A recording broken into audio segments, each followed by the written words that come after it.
Deməli, qaqa, bunu axtardım neçə vaxtdır. Burada deməli Android-də olan oyunları, ümumiyyətlə tətbiqləri falan nətər istifadə etmək olar Windows-da. Virtual maşın zad olmadan bunu belə eləmək olar. Deməli, bunu paylaşıram. Google Drive-da paylaşıram, linkini qoyaram aşağı. Oradan yükləyərsiniz. Yüklüyorsunuz əvvəlcə, quraşdırırsınız kompüterə, ondan sonra burada hesab açırsınız. Adi ilə Google Play hesabını açırsınız. Mövcud olan hesabınızı. Təzəsi lazım deyil. İstəsəz təzə də aça bilərsiniz. O öz seçiminiz. Ondan sonra burada heç nə açılsın bir dənə göstərir. Məsələn, bura girək. Burada axtarış eləyin. İstənilən tətbiqi düzü yoxlamamışam. İndi baxaq. Məsələn, InShot yazım. Hə, InShot da çıxdı məsələn. Yazıq məsələn Truck Simulator Ultimate. Məsələn, hamısı çıxır. Hamısını da yükləyib rahatlıqla oynamaq olur. Yəni, tətbiqdə olsa, oyun da olsa. Tamam, burada göstərib oynana bilir. Hə, heç nə. Əsas məsələ nədir? Tutaq ki, yükləndi. Bunun ekranı telefondakı kimi olur. Və mən bunu nətər həll edirəm? Düymələrlə işləmir, adi düymə ilə. Bir dənə açılsın göstərirəm. Burada məsələn, bax, gəldi bildiriş. Shift Tab bastınız. Proqram açılmamışdan qabaq o bildiriş həmişə gəlir. Buradan Remap Controls var. Remap Controls. Sonra buradan Edit var. Məsələn, bunları indi mən göstərməyəcəm, nətər eləmişəm. Çünki qaleriyaya girsəm, orada başqa şəkillər də var. Hə, bax, burada məsələn A var, D var.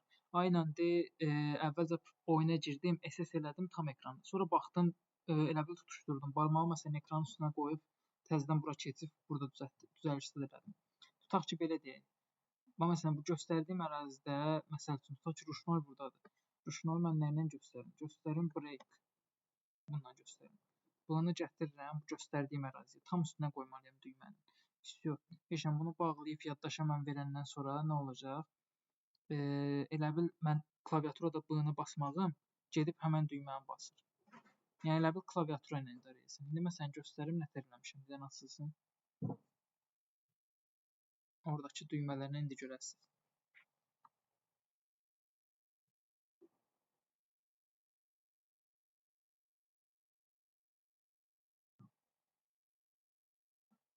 Fərqi yoxdur, proqramları falan da eyni eləmək olur. Proqramları yəqin ki, bundan mouse'un özündən daha rahat idarə etmək olar. Oyunlarda mütləq o lazımdır.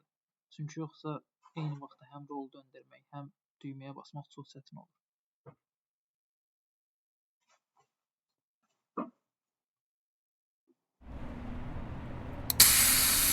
Aşağı qoymaq, 30 FPS qoymaq, sonra nə bilim. Yalancılar, hepsi yalan. Ne yapıyorsun? Neler 30 FPS qoymaq, keyfiyyəti də orta qoymaq çox yaxşıdır. Yəni məndə elə çox gücə salmadı. Kompüter rahat işlədi. Üstə proqramlar da çox tez yüklənir orada.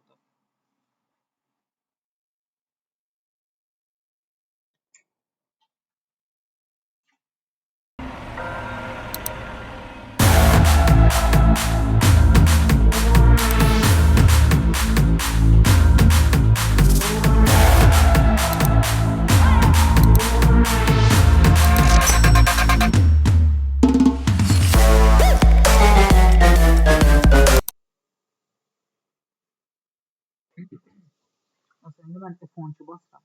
F12 basanda elədiyim düymələri göstərir. Yadınızda qalsın deyə rahat olsun.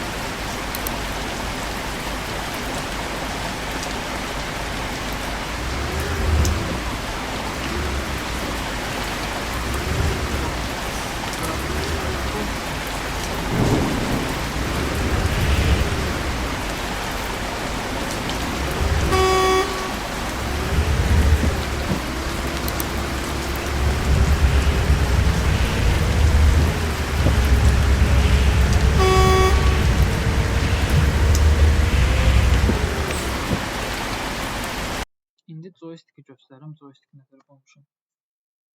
Joystick orada skorsu dəyişmək üçün idi. Ən çətin məsələ o idi. Onu gördüm ki, düymə ilə rahat alınmır. Yenə Shift Tab görsü gəlir. Onu joysticklə qoymuşam.